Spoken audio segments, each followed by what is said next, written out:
ஏன் சுப்பு இந்த plastic surgery அது இதுன்னு ஒன்றும் பண்ண வேண்டாமே? அப்படி ஒன்றும் இல்லை மாமா, she is perfectly all right. சும்மா ஆர்டினரி பர்ன்ஸ் தான்.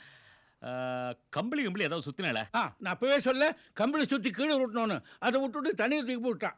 வேர் இஸ் தட் இடியாட்டிக் லேடி? இவதான். இவதான். நான் தான் தண்ணியில முக்கினேன். Very well done. நல்ல பிரசன்ஸ் ஆஃப் மைண்ட். அதான் கரெக்டான ட்ரீட்மெண்ட் மாமா. தேங்க்ஸ். கம்பளி கம்பளி போத்திருந்தேள், ரொம்ப சீரியஸா போயிருக்கோம். தீப்புண்ணுக்கு தண்ணியில நினைக்கிறது தான் கரெக்டான ட்ரீட்மெண்ட். அப்படியா? குழந்தைய பார்த்துக்க ஆள் அப்பாயிண்ட் பண்ணிட்டேளா? Right choice. அப்போ இவளை அப்பாயிண்ட் பண்ணலாங்கிறியா? இன்னும் பண்ணலையா? அது உங்க இஷ்டம்.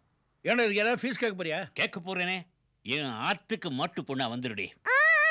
என்ன என் பையனுக்கு என்னடி குறைச்சல்? சாட்சாத் என் மாதிரியா இருப்பான், வெயிட்ல கூட. வரேன் மாமா, பாத்துக்கமா. தள்ளுடி. ரொம்ப தேங்க்ஸ் டே. நோ மென்ஷன் மாமா. வரேன் மாமி. ஆமா, உன் பேர் என்னன்னு சொன்ன? அவ்வை சண்முகி. சேது, இந்த சண்முகியை நம்ம குழந்தைய பார்த்துக்கிறதுக்கு அப்பாயிண்ட் போடு. சரி.